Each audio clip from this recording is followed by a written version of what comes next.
Ceruto, try it again. Fans on the feet, 6,000 in attendance. The payoff is flied into right field, going back at the warning track, at the wall. It's gone! Go ahead, 3-run home run for the senior. Peter Ceruto has given the Indiana Hoosiers the lead. Welcome to Talking Hoosier Baseball. We are recording this on Thursday, March 14th, 2024. I am Carl James, joined by Chris Feeney and Cassidy Palmer. The Indiana University baseball team had a 1-4 week, dropping a home series to Troy, losing a midweek at number 9 Vanderbilt, and then getting run-ruled by Illinois State last night.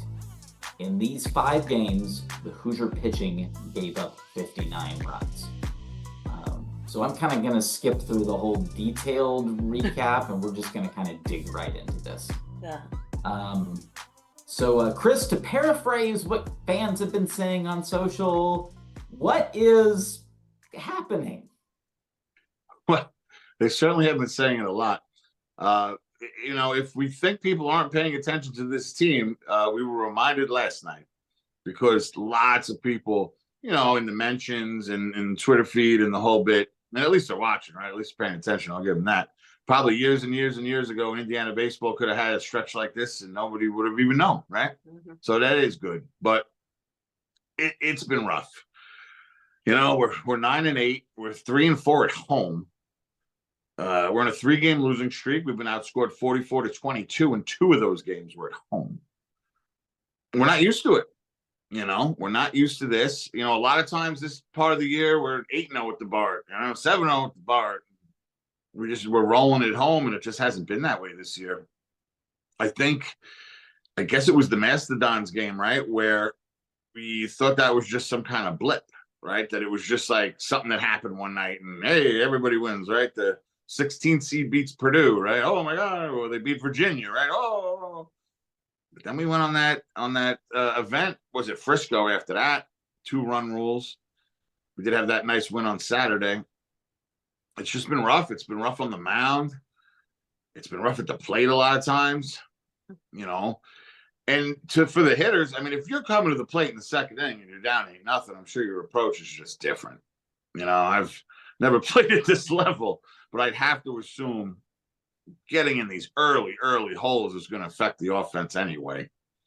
It's just been rough. We haven't had the arms to withstand what we've needed to. And it's not just against these ranked teams. A lot of people were asking me, is it the schedule? Illinois State was not a marker on the schedule. The Mastodons were not a marker on the schedule. Like, these were games that we would think we would win comfortably, right? Last night we were a 3.5-run favorite. Mastodons, 6.5-run favorite, if you look at the odds and what people think. So this wasn't expected. And, this fan base and is mad and is confused and is like, wait a second, we were rolling along in Baylor not, I don't know how many days ago, 14 days ago, 12 days, whatever it was. And it's taken a turn, and it's taken an ugly turn with 3-run rules in as much time as it's been. And it's frustrating. You know what? If you care, you care, and it gets you upset. But there is ways to look at it as far as, okay, we played a lot of games on a lot of days, or, we didn't have the arms we thought we were going to have. So there's always things to look at. It doesn't change the fact that you're upset and you're frustrated and you're wondering how we got outscored 44-22 in the last 3 games. And that home field losing like that, we're not used to, especially early on. Coach brought up the Maryland series of last year, and we've had some. I remember an Iowa series where we just like all of a sudden things went south. But this is a longer period of time than we're used to giving up 13, 14 runs, run rules, not scoring. It's frustrating. It is. And I hope the ship gets righted. And I would have to put trust in the leadership in the clubhouse. I asked Coach last night about it. He's not even thinking about that. He said the guys are in the right mindset, which is great. And I would obviously trust the staff to flip it around. But it's going to take some work. We have to fill the innings that we have to fill, and the bats have to come through. We're not used to it at all. We're really not emotionally, right? We're not used to sitting there and seeing a tweet that says down 10-0 in the second inning or 13-3 in the fourth or whatever the case may be. But hey, it's a roller coaster. Baseball's a marathon, not a sprint, right? We've heard that our whole lives. And there's focus and there's progress, and then we'll see where they take it from here. But yeah, no, it's disappointing. This is not what we thought this team was going to have at this point. 9-8, not even close. I mean, even if you go back to the Baylor series, like if you would have told me to be 9, come on. We gave Duke a run for their money. They took a series at Wake. Coastal is rolling. We took a game at their house, right? Dallas Baptist has hit a couple of bumps since we beat them, but still, they're a great team. So we got to see what happens from here going forward, emotionally and fan base wise, and just the way we take it. And Cass is more of a numbers person, so I'm sure she has some more for us as far as the stats go. What are you thinking, Cass?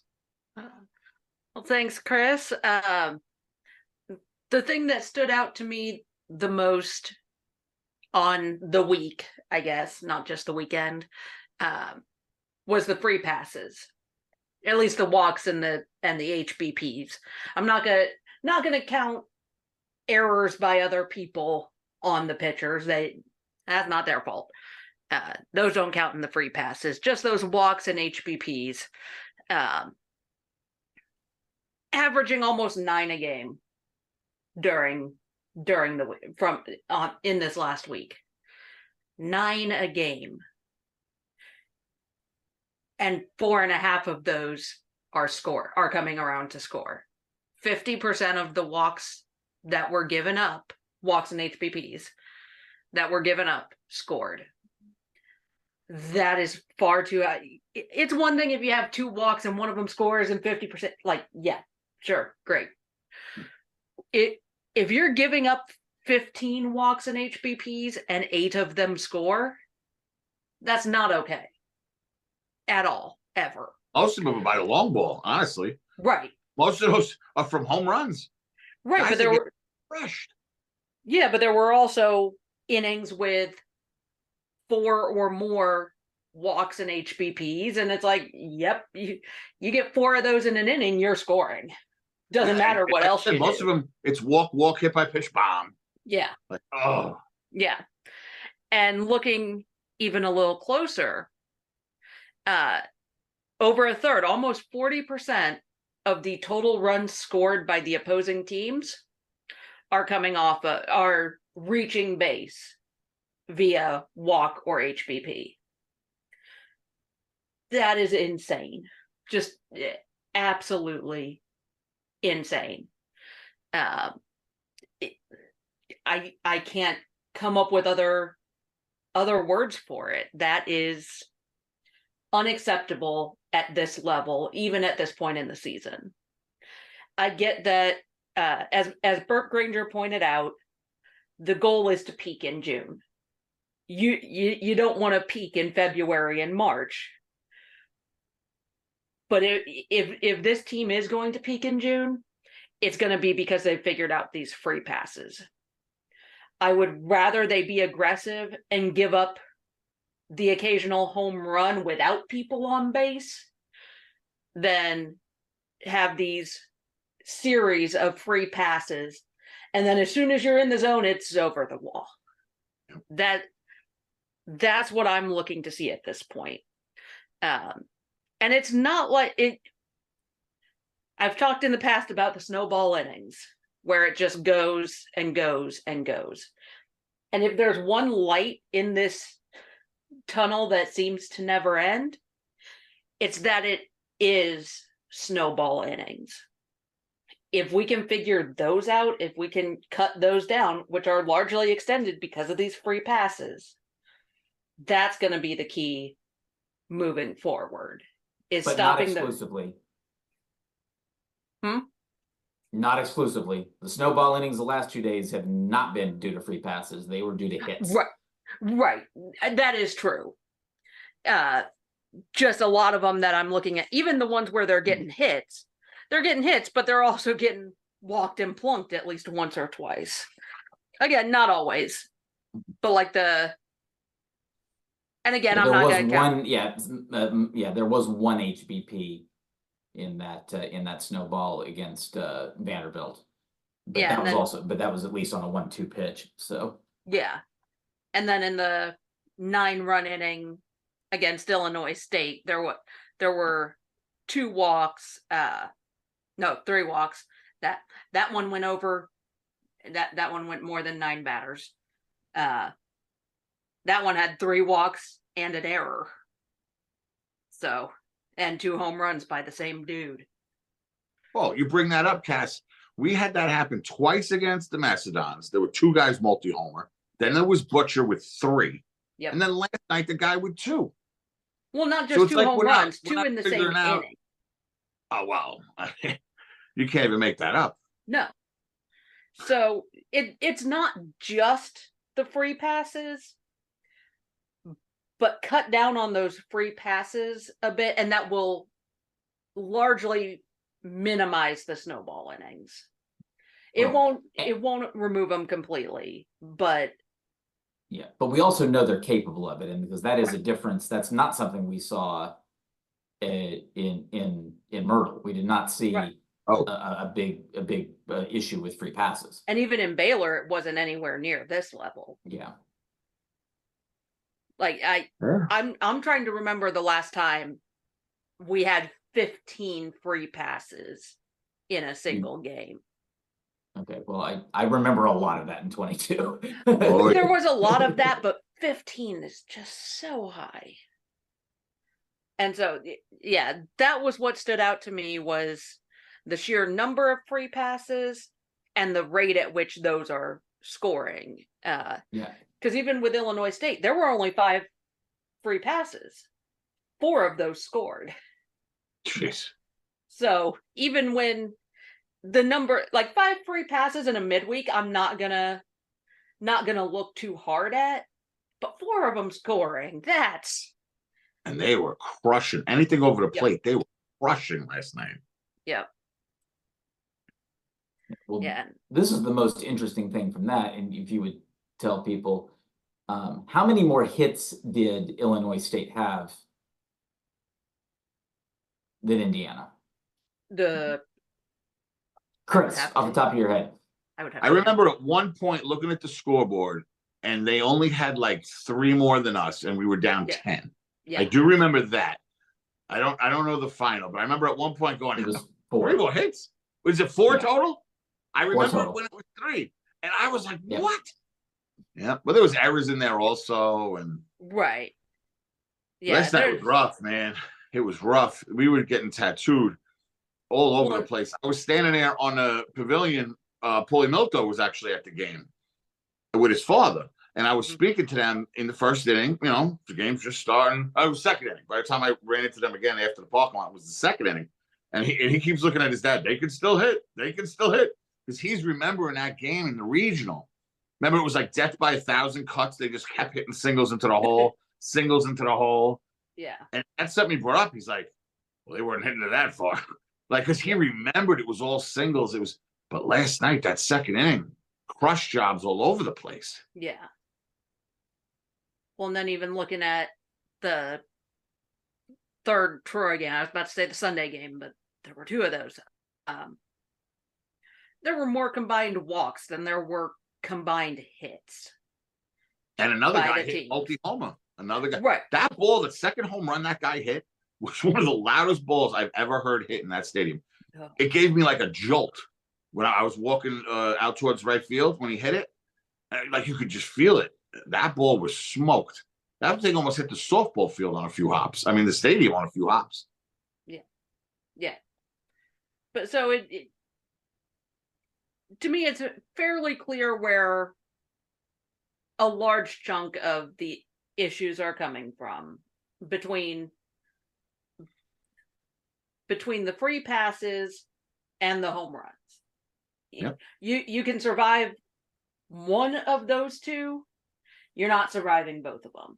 If you're having control issues and home run issues, that's not going to go over well. You can survive some control issues, you can survive some home run issues, but the 2 together, it almost impossible to beat, to almost impossible to overcome that with any consistency. So that's what I looked at stats wise. Chris, what do you have for the red belts this week? I mean, we said it last week. We give out red belts no matter what. I mean, we had that ranked win last week, so it was like, all right, cool. This one, hey, we got one win at least. So we're kind of focusing more on that. For defensive red belt, for the Tony Butler, even before Devin Taylor pulled off what he did last night, going over the fence and bringing it back, he already had the award in his pocket. Because one of the best plays I thought I saw over the weekend, it was the top of the sixth, and it was still a 3-1 game. Because remember, Saturday's game, we see 9-1 or 8-1 or whatever the final was, but that was a close, good game. And it was 3-1 at the time. He took off. He covered so much ground, got all the way to the fence and put the ball up against the wall. It was really, until what he did last night, it had him the red belt in his pocket. But what a defensive effort on Saturday. And he just even stepped it up another level yesterday, making that catch, flipping over and coming right back. Like he did it on purpose, like he had practiced it or something. It was weird. It's like, wait, I think he even hit the wall. I heard a sound when he did it. Yeah. I feel like he knew he caught it and like hit the wall and celebrated and then came back. It was it was pretty impressive. I had a strange angle because I was out by that rally picnic table where you go when you're down 10 or whatever. Well, at least that's what I do.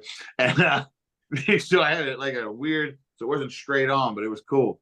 So Devin Taylor definitely gets the defensive red belt. For the Joey Donato, I feel like Ryan Kraft earned it for this week for his performance. So that would be Sunday in the first game. He had 3 innings. He just gave up 1 hit and 1 run. He did walk some guys. He did his, regular thing where he lets some people on and gets out of it.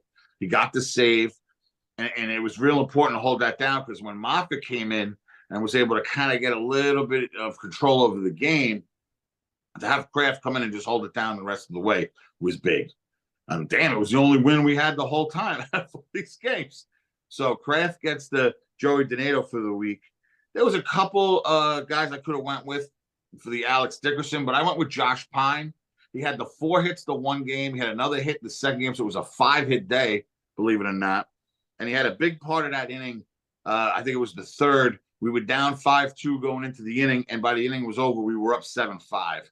And he had a hit in that. He scored a run. And Friday for him was not one of his best performances. And to watch him flip the script on Saturday, I thought was huge. Not that we don't know Josh, we know he's going to come out of it and he's a big part of this team. But just to watch how Friday was so difficult, and then Saturday and it was 4 consecutive at bats. Boom, boom, boom, boom, boom, boom, hit. So Josh got off of that a little bit of slump he was in. He gets the Alec Dickerson. So for this week, we got Josh Pine, Devin Taylor, and then Ryan Kraft to take care of the red belts. We'll see what happens. We got 4 games upcoming to see if you can get another one next week. So with these 4 games, it's actually an all-Missouri Valley 4-gamer. So we're going to play 4 teams from the Valley Conference, and Carl is going to start us off with the weekend preview with the Bart, and that's against Belmont. What do you got for us, Carl? Yes, the Belmont Bruins are coming to Bloomington. They are 10-7 so far. They have 2 series wins, one against UAB and the other against Eastern Michigan. They did take 1 game of a 3-game series at South Carolina. So it's actually going to be a bit of a change for the Hoosiers. Up to this point, it seems like Indiana's mostly been facing off, at least at home, with teams that really swing the bat. Really good, old hitting teams that are just getting lots and lots of hits. This team, not so much. They've only got 2 guys north of 800 in OPS. And that's right fielder Sam Slaughter. He's pretty much leading the pack. He's hitting 349, and he does have 2 home runs on the year. Most of their power, though, is coming from first baseman Brody Heaton, who has 5 long balls on the season. So those are the only 2 guys they have with an OPS north of 800. So this might give the pitching a little bit more of an opportunity, hopefully to get their confidence back, to get their good pitches back into the zone. Conversely, though, these guys throw, these guys pitch, they shove. They by the numbers, this is really a pitching team. Of the 8 pitchers with the most innings pitched, all of them have a sub-2 whip right now, and only 2 of those have a whip north of 1.5. So for the most part, it's been pretty much your starting rotation, especially. These guys just don't give up a lot of base runners. So I'm going to mostly go off of what they did the last week because it was only a pretty typical 3-game week. Will Pryor has been their starting Friday guy. He's got a whip of 1.18, so it's pretty low.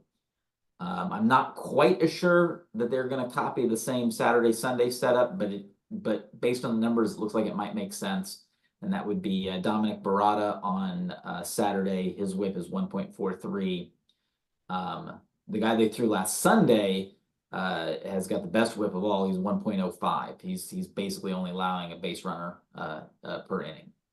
So, these guys are they're a pitching team, and it's going to be important for Indiana's offense to do really well. Now they've managed to do well against some good pitching, but they've also had decent. And I'm not saying necessarily good pitching where they struggled with.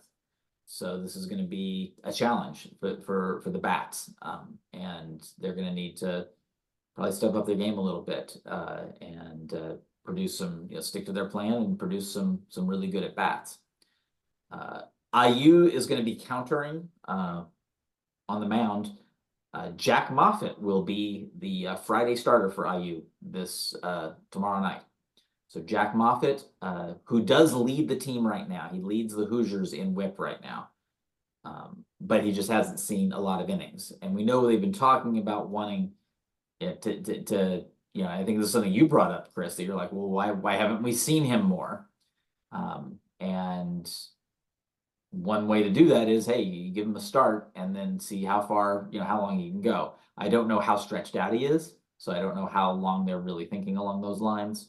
He almost got 4 innings in the last game. I feel like he almost went 4. Yep. So, that's pretty out. Yep. Connor Foley will be right back to his typical Saturday work. He said, he had the first game last week, but it was on a Saturday, and I think they're really trying to keep Connor on the same day every week. IU has, as typical, has not announced a Sunday starter.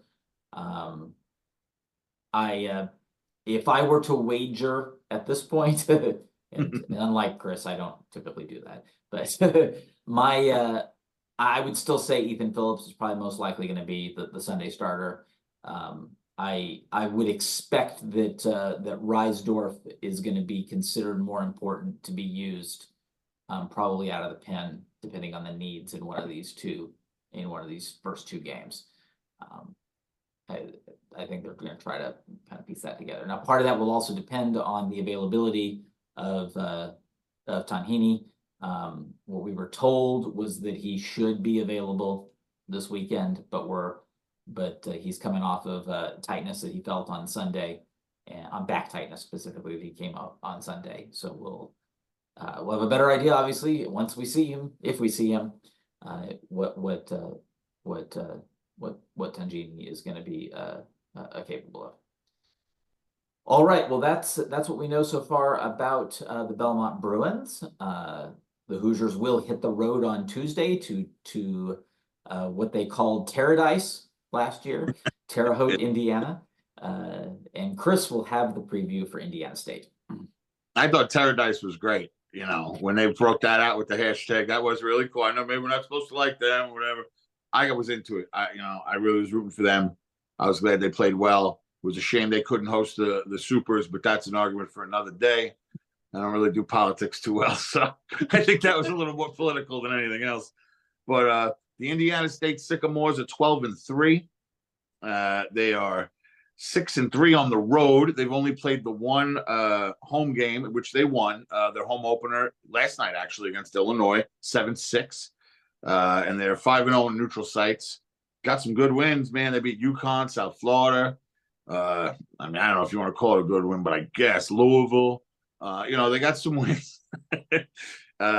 Something I noticed, 4 games they've won by 1 run. 2 of those were in the 10th inning. So they're clutch, they're good, they're close games. I mean, this is a lot like the team from last year, I would think. They're well coached. There wasn't a lot of errors up on the stats that I was checking out.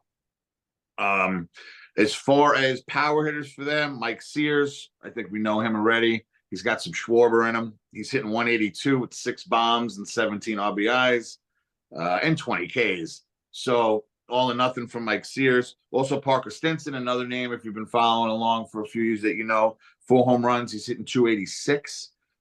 The get-on guys that we don't want to get on is Luis Hernandez hitting 339 and Dominic Listy is 364. There's a lot of the team that if you were following last year, if you just know, we play these guys a lot through the years. It's a lot of the same offense. You can't really narrow down a midweek pitcher. I can tell you it won't be Luke Hayden. He seems to be their weekend guy. So I know last time I told you, Ben Hess is going to probably want to pitch. Blah, blah, blah. Luke Hayden probably going to want to pitch too, but he'll have already pitched over the weekend. Looks like he has four games started. So obviously that means he's been starting on the weekend. And, I obviously wish Luke luck. It was fun watching him come up through high school and stuff. We were very excited to have him as a Hoosier. Decided to go another way and all that's good. But, depending on who faces us in the midweek, it's going to be a challenge. Okay. This is a good ball team. And hopefully we're coming off at least the series win against Belmont and we can build some momentum, But it's going to be a challenge. This is a very, very good team. And even on their off years, I feel like we have these wild games against them out there. It'll be like 11-10 with 6 total home runs. And Richardson's got to hit a bomb in the 8th to try to get out of it. And we're trying to get Hobby in the 9th to try to just get through another inning. And he wasn't even supposed to pitch. And there's been some wild ones in, Paradise or whatever. But, it's fun. And as much as, we're upset and maybe, frustrated at the season so far, if we can just get a little bounce back against Belmont and then face a really, really good team, I think if we have a good showing there, it's just another step forward for this team and maybe just push some of this in the rear view. All right. Well, I've got a couple things. Well, first of all, we did see this Indiana State team in the fall. And I was impressed. I was definitely impressed with pretty much, they just like Indiana, they threw a different pitcher every inning. So they threw, I think, well, maybe not every inning, maybe 12. I think they threw 12 pitchers. So we got a chance to look at 12 of their arms in the fall and none of them, were bad. So I think that's one thing that's important is that, hey, they showed a lot of arms. But I do have, one general thought I want to put on here because I kind of took what Coach said, last night, that they seem that he specifically said that they are now on the idea that, okay, we've got a group of pitchers that are the weekend pitchers and a group of pitchers that are the midweek pitchers. And what was interesting is they started that way, then went off of that, especially by having Phillips, turn around and start multiple games. He started 3 games in 8 days, if I remember right. Is that right, Cass? Something like that. Yeah. And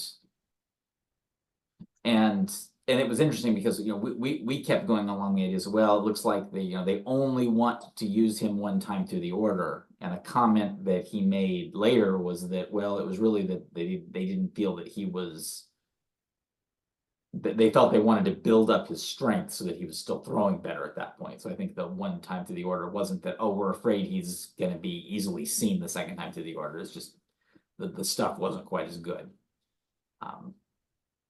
So I did my own little thought exercise here and broke up the pitchers by whip into what I think is the current weekend grouping. And I could be wrong with how they're exactly going to group it. But at this point, I've got the weekend grouping as Foley, Bothwell, Moffitt, Reisdorf, Tangini, Phillips, and Kraft. That is the weekend group. Now, I'll admit, you add up the numbers without at least two really, really good outings. It's tough to get to 27 innings in that group. Now I look at the midweek group among those that I think are at the point at which it feels like, and based on hearing what coaches said yesterday, that there is some level of trust. Maybe not a huge level of this person's ready, but the idea is that this is somebody they feel that has stuff that they can mold and be able to get some outs. So in that group, we've got Keister, Bennis, Decker, Petty, Rushing, Holderfield, Vogel, Rabarchik, Burr, and Shaw. I'm adding Shaw because I know his numbers aren't great, but Coach actually had some pretty positive things to say about Shaw when he was talking about him yesterday.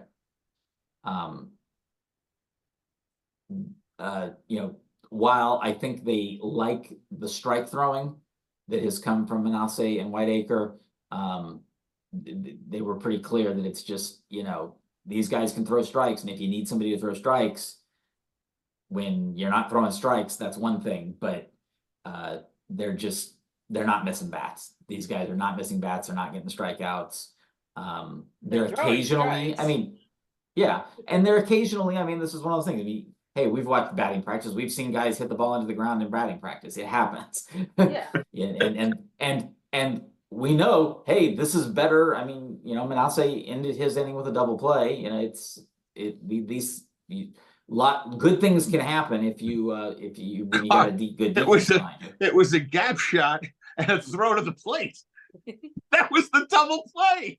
Right, but also there was a lot of ground balls that got through the hole too. So well, that's true. No, that's fair. Yeah. That's fair. But the way you said double play, like it was tailor-made or something. I'm saying good things can happen. Your defense can do good things behind you, and they did. Right. So again, right now I definitely don't have those guys in that group, and they're there if you need to. They're there if a game gets out of hand, which we hope that doesn't happen again. But at some point, it's probably going to. That hey, go in there and throw strikes, and hopefully they'll hit it at somebody, and we can get some outs.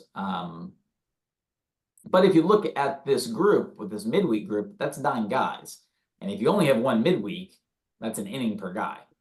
Yeah. And then the hope is maybe one or two of these guys are going to be able to graduate to getting into that weekend group. Yeah. And at this point, I'm thinking, there's a couple of these guys that have potential. Keister is definitely, 1.11 WHIP right now. Yeah. And in fact, he may be really in that weekend group at this point already. Rushing, I think we would expect him to get there. I don't think he's there now. I think they want to continue to develop him in that midweek group, but he hasn't been out there enough. Yeah, exactly. He needs time. Yeah, Keister's to the point he's getting enough innings that we kind of have a role for him. Rushing's not quite there yet. Yeah. And obviously we've only had one turnaround performance from him so far, but boy, I thought Grant looked good. Mm-hmm. And I know the numbers weren't great either because of that home run, but that dude literally golfed that thing. Yeah. That was a slider practically in the dirt, and he hit that over the fence. He just muscled it. Sorry. Tip the cap, move on. It happens. Well, Coach mentioned that he switched up where he was pitching from on the mound, and so must have made a big difference. He mentioned that in the post game. He looked like a completely different pitcher. He looked like freshman Grant Holderfield. Yeah. It was like, oh my goodness, where has this guy been? Yeah. But Carl, just to play devil's advocate with the weekend pitchers, midweek pitchers, we gave up about 30 runs on the Frisco weekend and about 25 on the Troy weekend. So it's not just the midweek guys that are giving up runs. No. So you got to look at it as a whole also. We're talking about, what's that? That's almost 55 runs on 2 weekends combined. Okay. So there is a lot to go, except for Saturdays. Apparently Saturdays are taken care of with Connor and Ty. A lot of those runs came on Saturday. Well, Yeah. They've given up a lot of runs too. it So was 3-1 in the ninth inning though, and Ty was facing way too many batters. So that's a Right, but 3-run game. I'm Ty- more talking about Frisco. They gave up a ton in Frisco. What they give up 4? No, they gave up. They were down 6-1. Yeah. And won like 10-6. All right. Well, remember, Yeah. 6 is the magic number. I will take 6 every single day of the week Right. rather than what we're getting. Can't get But- run ruled with 6 runs. Cannot. But this is my answer to that, which is if you go back to each of these games where things went poorly, in most cases. So let's see. Let's start with obviously Purdue Fort Wayne was a midweek. Yep. You know, and it was. Oh no, I wasn't counting that one. I was counting Frisco and Troy. And those are weekends, and those are our weekend guys. And we give Right, us I know, but okay, I had something planned, so let me go through it. Yeah. So Purdue Fort Wayne, 2 guys that I don't expect to see in meaningful innings. Was in fact all of the runs, not just some. It was all of the runs. right. Okay, now we go to Alabama, and we had Reisdorf, which was entirely on the defense. And that's my opinion. That was entirely on the defense. I know they were 4 of the 5 runs were earned, but in my opinion, and I'm not saying necessarily the defensive players, but also the defensive alignment. Braden was out of that inning, and that was left. The other is one of the guys we said is not going to be pitching anymore. That was all the runs in Alabama. All of them. I mean, 10 was enough, though. That's to mess up your offense, and then there you go. Arizona, it was almost all the runs were 2 guys. One is Grant, and that's the question mark is the changes being made going to be enough that we're going to continue to see that freshman style Grant that we're hoping for. Oh, he was so good. Right. The other were Tangini, and I can tell you from watching that, I mean, it was ground ball after ground ball, just perfectly placed. Yeah. And the inning hit kind of obviously the 2 of them combined for that 10-run inning, and it was, but it wasn't, Tangini didn't walk anybody. He hit 1 guy. That is true. Yeah. He did hit 1 guy, but it was a bunch I think it was 1 hard hit ball and then a bunch of singles that just happened to find holes. Yeah. And he's been fine. His next outing he was fine. Then Troy was a little bit more of a, that was a bit, the 15 run Troy game. And again, that was partially Holderfield and Reisdorf and Cass was spot on with that. The control was not there. These are all guys that we need on the weekend. Yeah, but they've also, against good offenses, have shown that they have control. So yeah, I'm just saying it's a lot more to fix than a midweek. That's all I'm saying. I didn't just say it was a midweek. I didn't just say that. Well, I mean, if we're going to look at what guys were saying on midweek guys and what's saying with weekend guys, we got to fix both. Right, but what I'm saying is, if you look at the numbers of these guys, they're all very good and capable pitchers. Oh yeah, and I have a full trust in Dustin Glant to be able to work with these guys and get there. Not just that, but we've already seen them be there. It's not like this isn't like 22 where the problems. Oh. And I know that this is where it is that everyone started paying attention because 2 great weeks where they were probably facing hitters that were not quite ready. Yeah. And you kind of have to assume that, or at least we're not ready for whatever outside of what George Mason was throwing. Oh no! Yeah, I George Mason softened Coastal up for us, I think. Whatever it took, it all counts the same on Memorial Day. Yeah.